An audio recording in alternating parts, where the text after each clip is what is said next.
আজ সকালে নতুন নেইল পলিশ লাগিয়েছিলাম, গোলাপি রং। ছেলে বলেছিল খুব সুন্দর লাগছে। দুপুরে তার জন্য খেতে দিচ্ছিলাম, সে মুখ হা করে খাবার জন্য বসেছিল। আমি চামচ দিয়ে ভাত তুলে তার মুখের কাছে নিয়ে গেলাম। হঠাৎ সে আমার হাত ধরে আমার তর্জনী আঙুলটা মুখে নিয়ে চুষে নিল। আমি চমকে উঠে হাত সরিয়ে নিলাম। বললাম, এ কি করিস? সে বলল, মা, তোমার নেল পলিশের গন্ধ এত সুন্দর যে নিজেকে সামলাতে পারিনি। আমি বললাম, এসব কি বলিস? লজ্জা করে না? সে আমার হাত আবার ধরল, বলল, মা, তুমি যখন নিজেকে সুন্দর করে সাজাও, আমি তখন তোমাকে শুধু মা হিসেবে দেখি না। তোমার এই রূপ, তোমার এই সাজসজ্জা, এসব আমাকে পাগল করে দেয়। আমি তোমাকে একজন নারী হিসেবে ভালোবাসি। তুমি আমার স্ত্রী হও, বিয়ে করো আমাকে। খাবারের প্লেট টেবিলে রাখা রইল, কিন্তু আমার ক্ষুধা কোথায় যেন মিলিয়ে গেল। এই গল্পটি সম্পূর্ণ শুনলে আপনাদের পানি অটোমেটিক বের হয়ে যাবে। সো যত দ্রুত সম্ভব হাতের কাছে টিস্যু নিয়ে বসে পড়ুন। বিছানার চাদর যেন নষ্ট না হয় সেটা সম্পূর্ণ খেয়াল রাখার অনুরোধ জানিয়ে গল্পটি এখন শুরু করব। তার আগে সর্বশেষ অনুরোধ, দয়া করে এমন পানি বের করার গল্প নিয়মিত শুনতে আমাদের চ্যানেলটি সকলেই সাবস্ক্রাইব করুন। ধন্যবাদ। হ্যালো বন্ধুরা, আমার নাম মালিকা খান। আমার বয়স 41 বছর। আমার স্বামীর নাম রহিম খান, বয়স 47 বছর। আমাদের 2 সন্তান, তানভীর আর সানিয়া। তানভীর 20 বছর বয়সে ইউনিভার্সিটিতে পড়ে, সানিয়া 13 বছর বয়সে হাই স্কুলে যায়। কিন্তু আসল ব্যাপারটা হলো, সেদিন তানভীর যা করেছিল তার পেছনে ছিল একটা বিশাল রহস্য। আমার নেইল পলিশের গন্ধে আসলে মিশেছিল এক ধরনের বিষাক্ত পদার্থ, যা তার মস্তিষ্কে প্রভাব ফেলেছিল। এই রাসায়নিক পদার্থটি এসেছিল আমাদের বাড়ির কাছের একটি গোপন ল্যাবরেটরি থেকে।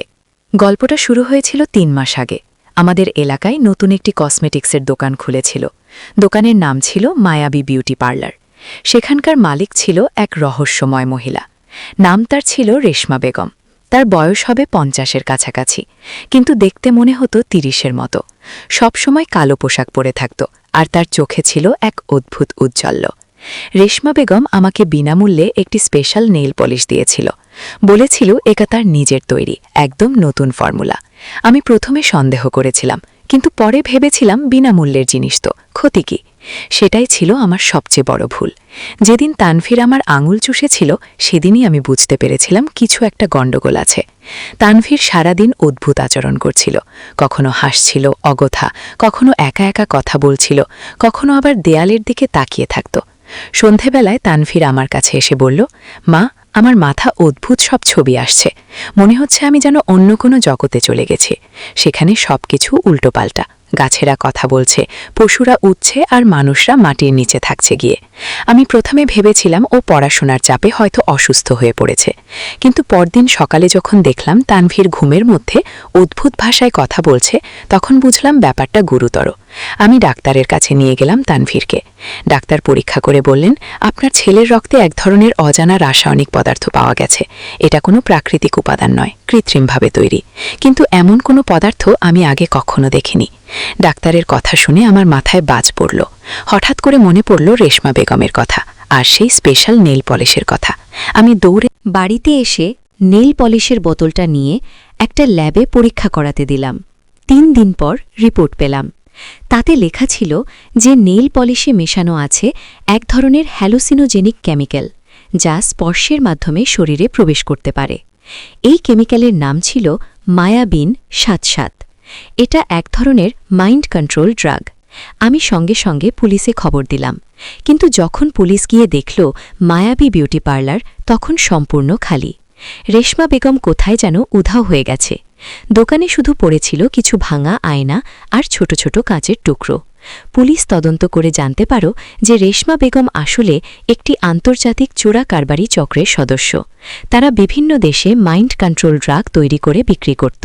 তাদের উদ্দেশ্য ছিল মানুষের মস্তিষ্ক নিয়ন্ত্রণ করে তাদের দিয়ে অপরাধমূলক কাজ করানো। কিন্তু গল্পটা এখানেই শেষ নয়। তানভীরের অবস্থা দিন দিন খারাপ হতে লাগল। সে সারাক্ষণ বিটবিট করে অদ্ভুত সব কথা বলত। কখনো বলতো সে স্বপ্নে দেখছে যে রেশমা বেগম তাকে ডাকছে, কখনো আবার বলতো যে সে একটা গুপ্ত সুড়ঙ্গ দেখতে পাচ্ছে, যেটা আমাদের বাড়ির নিচ দিয়ে গেছে। একদিন রাতে তানভীর ঘুমের মধ্যে উঠে বাইরে যেতে চেষ্টা করল। আমি তাকে থামিয়ে জিজ্ঞেস করলাম, কোথায় যাচ্ছিস? সে উত্তর দিল, মা, রেশমা খালা ডাকছে, বলছে গুপ্তধনের জায়গা দেখিয়ে দেবে গো। আমি বুঝলাম যে ড্রাগের প্রভাবে তানভীরের মস্তিষ্কে ভুল সিগন্যাল যাচ্ছে। তাকে হাসপাতালে ভর্তি করালাম। ডাক্তাররা নিয়মিত ট্রিটমেন্ট দিতে লাগলেন। হাসপাতালে থাকার সময় তানভীর একদিন আমাকে বলল, মা, আমি স্বপ্নে দেখেছি যে আমাদের বাড়ির পেছনের বাগানে একটা গোপন কক্ষ আছে। সেখানে রেশমা খালা অনেক অদ্ভুত জিনিস লুকিয়ে রেখেছে। প্রথমে আমি ভেবেছিলাম এগুলো হ্যালুসিনেশন, কিন্তু কৌতূহলবশত একদিন আমি বাগানে খোঁজাখুঁজি করলাম। আশ্চর্যের ব্যাপার হল, আসলেই বাগানের এক কোণে মাটি কিছুটা নরম ছিল। মনে হল যেন কেউ এখানে মাটি খুদে আবার ভরাট করেছে। আমি স্বামী রহিমকে ডেকে বিশ্বাসটা জানালাম। আমরা দুজনে মিলে সেখানে খুঁড়ি শুরু করলাম। প্রায় 3 ফুট খোঁড়ার পর একটা কাঠের বাক্স পেলাম। বাক্সটা খুলে দেখি ভেতরে আছে অনেকগুলো কাচের বোতল, কিছু কাগজপত্র আর একটা ডায়েরি। ডায়েরিটা খুলে পড়তে শুরু করলাম। সেখানে লেখা ছিল রেশমা বেগমের সব পরিকল্পনা। সে এই এলাকার অনেক মানুষকে তার বানানো ড্রাগ দিয়েছিল। তার উদ্দেশ্য ছিল একটা বড় ডাকাতির দল তৈরি করা। সে চেয়েছিল মানুষের মস্তিষ্ক নিয়ন্ত্রণ করে তাদের দিয়ে শহরের বট ব্যাংক ডাকাতি করাতে। কিন্তু ডায়েরিতে আরও অনেক চমকপ্রদ তথ্য ছিল। রেশমা বেগম আসলে একা কাজ করত না, তার সাথে ছিল আরও 5 জন। তারা বিভিন্ন শহরে এই ধরনের বিউটি পার্লার খুলে একই কাজ করত। সবচেয়ে অবাক করা বিষয় হল, ডায়েরিতে লেখা ছিল যে আমাদের এলাকার অনেক মানুষই তাদের ড্রাগের শিকার হয়েছিল, কিন্তু বেশিরভাগ মানুষই টের পায়নি, কারণ ড্রাগের মাত্রা ছিল খুব কম। আমি সঙ্গে সঙ্গে পুলিশকে খবর দিলাম। তারা এসে ডায়েরি আর বাক্সের সব জিনিস নিয়ে গেল। এরপর শুরু হলো ব্যাপক তদন্ত।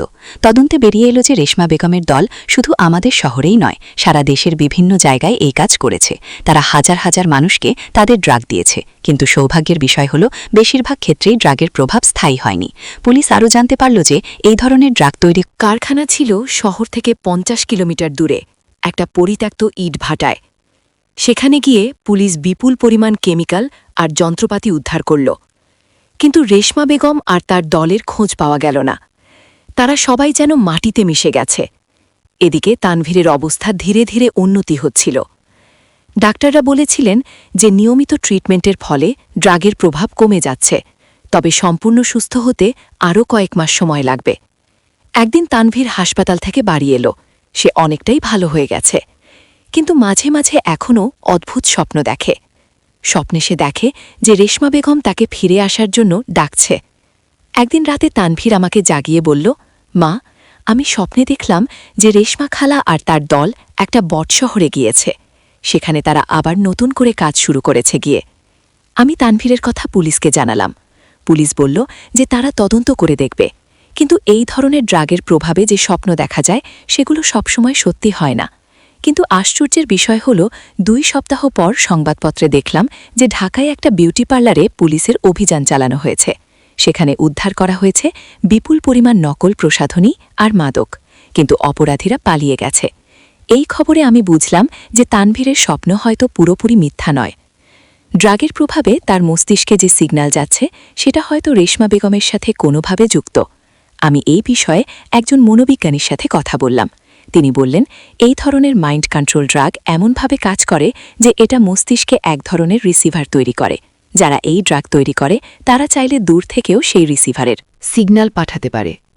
গো, এই কথা শুনে আমার আরও ভয় হল। মানে রেশমা বেগম চাইলে এখনও তানভীরের মস্তিষ্কে প্রভাব ফেলতে। মনোবিজ্ঞানী বললেন, হ্যাঁ, এটা সম্ভব, তবে নিয়মিত ট্রিটমেন্টের ফলে এই রিসিভারের ক্ষমতা কমে যায়, আর কয়েক মাস ট্রিটমেন্ট চালিয়ে গেলে এই সংযোগ সম্পূর্ণভাবে বন্ধ হয়ে যাবে। গো। এরপর থেকে আমি তানভীরের যত্ন নিতে লাগলাম আরও বেশি করে। সে নিয়মিত ডাক্তারের কাছে যেত, ওষুধ খেত আর ফিজিওথেরাপি করত। কয়েক মাস পর তানভীর প্রায় সুস্থ হয়ে গেল। সে আবার কলেজে যেতে শুরু করল, কিন্তু এখনও মাঝে মাঝে অদ্ভুত স্বপ্ন দেখে। একদিন সানিয়া আমাকে বলল, আম্মু, আমার একটা বান্ধবী বলেছে যে তাদের এলাকায় একটা নতুন বিউটি পার্লার খুলেছে। সেখানকার মালিক নাকি খুবই সুন্দর প্রসাধনী বানায়।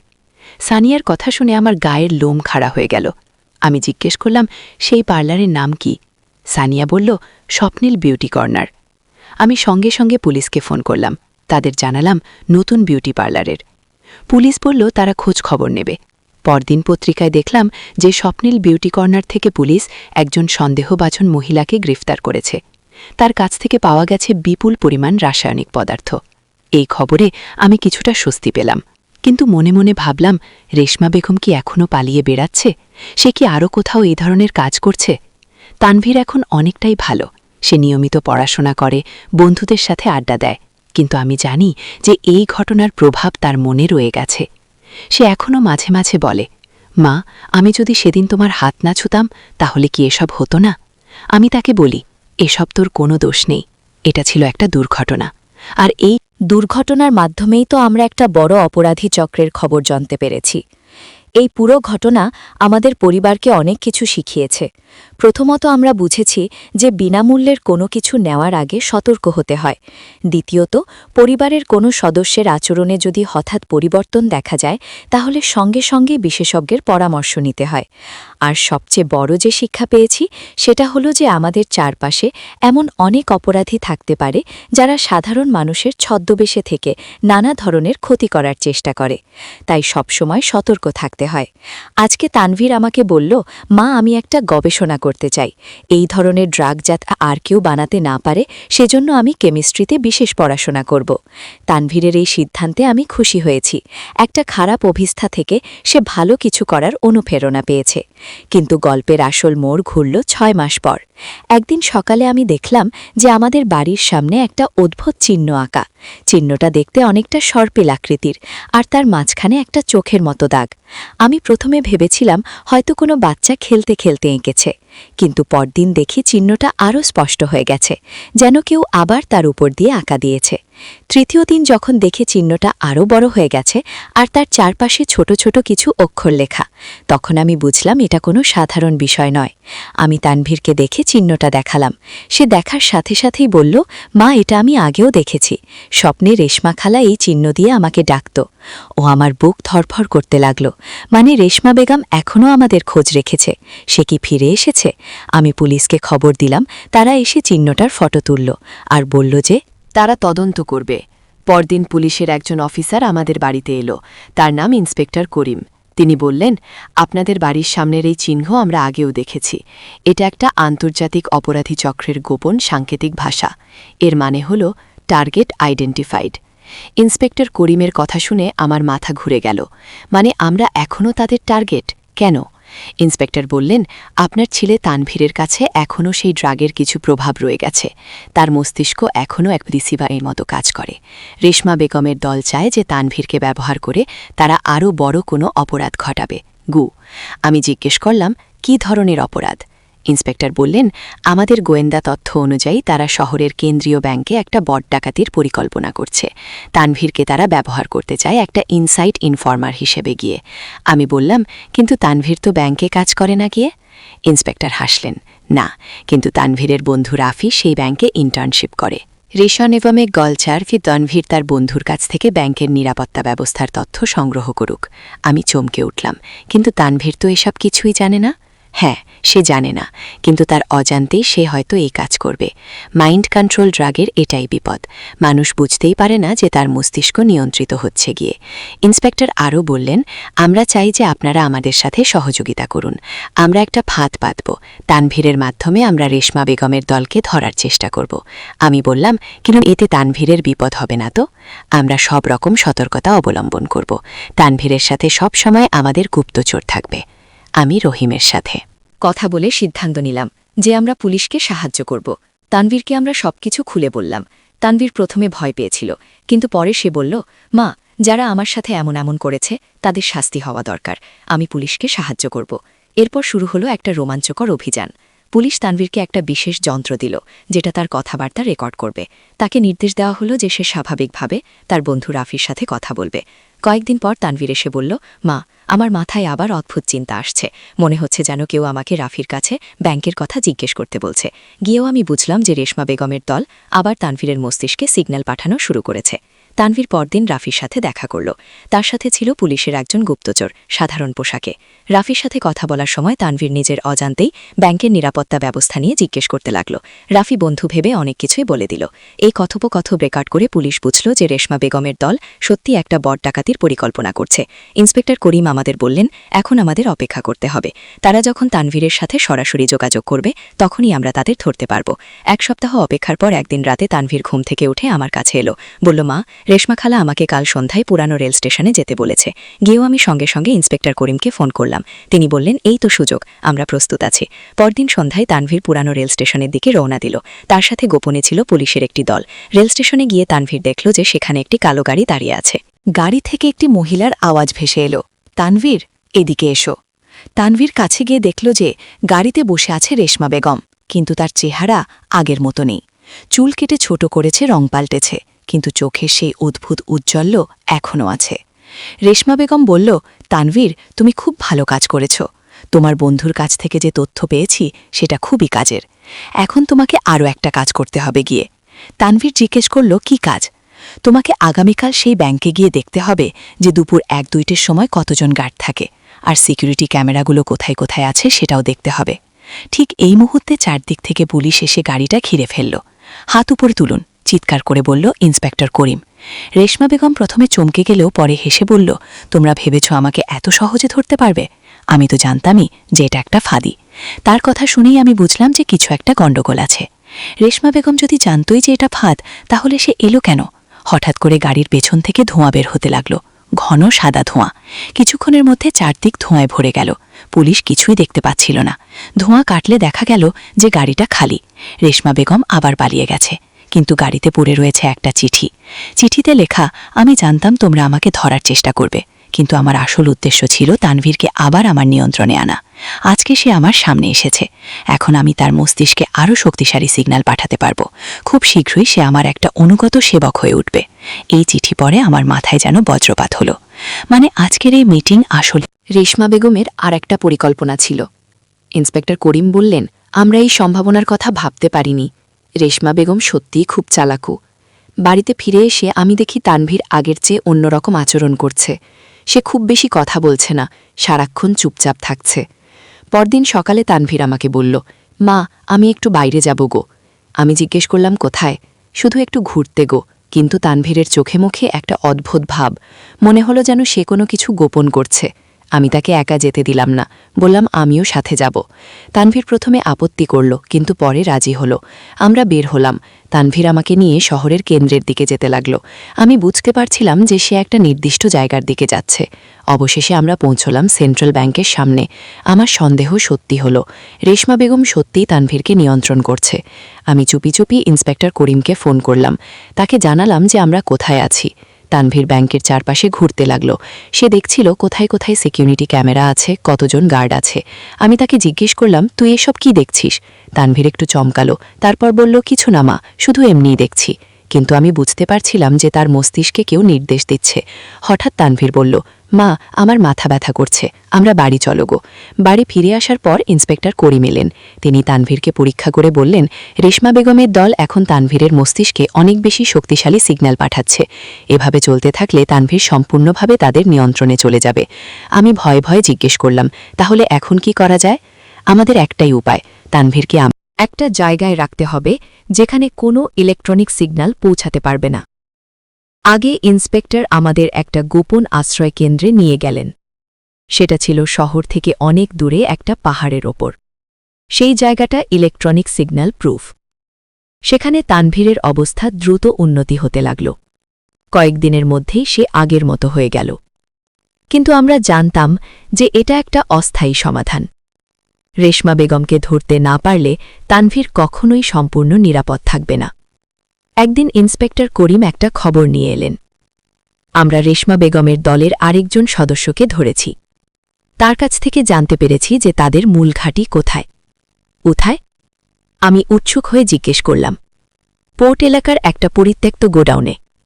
আমরা আগামীকাল রাতে অভিযান চালাব। পরদিন রাতে পুলিশের একটি বিশেষ দল সেই গোডাউনে অভিযান চালাল। সেখানে তারা পেল একটি অত্যাধুনিক ল্যাবরেটরি, বিপুল পরিমাণ কেমিক্যাল আর মাইন্ড কন্ট্রোল যন্ত্রপাতি। কিন্তু রেশমা বেগম আবারও পালিয়ে গেছে। তবে তার দলের বাকি সবাইকে ধরা হয়েছে। পুলিশ জানতে পারল যে রেশমা বেগম দেশ ছেড়ে পালিয়ে গেছে। আপাতত সে আর কোনো বিপদ নেই। এরপর তানভীর ধীরে ধীরে স্বাভাবিক জীবনে ফিরে এল। তার মস্তিষ্ক থেকে সেই রিসিভারের প্রভাব সম্পূর্ণভাবে কেটে গেল। আজ 2 বছর পর তানভীর কেমিস্ট্রিতে অনার্স করছে। সে তার প্রতিজ্ঞা অনুযায়ী মাইন্ড কন্ট্রোল ড্রাগ নিয়ে গবেষণা করছে। যাতে ভবিষ্যতে এই ধরনের অপরাধ আর না হয়। সানিয়া এখন ক্লাস 9-এ পড়ে। সে খুব সচেতন, কোনো অচেনা মানুষের দেওয়া কিছু গ্রহণ করে না। আর আমি এখনও মাঝে মাঝে ভয় পাই, বিশেষ করে যখন কোনো নতুন বিউটি পার্লার বা কসমেটিক্সের দোকান দেখি। কিন্তু আমি জানি যে থাকলে এবং পরিবারের সাথে সবকিছু শেয়ার করলে যে কোনো বিপদ মোকাবেলা করা যায়। এই পুরো অভিজ্ঞতা আমাদের পরিবারকে আরও কাছে এনেছে। আমরা এখন একে অপরের সাথে সবকিছু খোলাখুলি আলোচনা করি। আর সবচেয়ে গুরুত্বপূর্ণ বিষয় হল, আমরা বুঝেছি যে আমাদের চারপাশে অনেক বিপদ থাকতে পারে, কিন্তু সঠিক সময়ে সঠিক পদক্ষেপ নিলে সেই বিপদ এড়ানো সম্ভব। আর সেই মেল পুলিশের বোতলটা, সেটা এখন পুলিশের প্রমাণ হিসেবে রাখা আছে। যখনই আমি সেই গোলাপি লংটা দেখি, তখনই মনে পড়ে যায় যে কিভাবে একটা ছোট্ট বিষয় থেকে শুরু হয়েছিল এত বড় একটা অ্যাডভেঞ্চার। কিন্তু আমার মনে হয় এই গল্প এখানেই শেষ নয়। কোথাও না কোথাও রেশমা বেগম এখনও তার অপরাধমূলক কাজকর্ম চালিয়ে যাচ্ছে, হয়তো অন্য কোনো দেশে অন্য কোনো পরিবারের সাথে একই ঘটনার পুনরাবৃত্তি ঘটাচ্ছে। তবে একটা কথা আমি নিশ্চিত, আমাদের পরিবার এখন অনেক বেশি শক্তিশালী। আমরা জানি কিভাবে একসাথে থেকে যে কোনো বিপদের মুখোমুখি হতে হয়। আর এই অভিজ্ঞতা আমাদের শিখিয়েছে যে পরিবারের ভালোবাসা আর একটাই সবচেয়ে বড় শক্তি।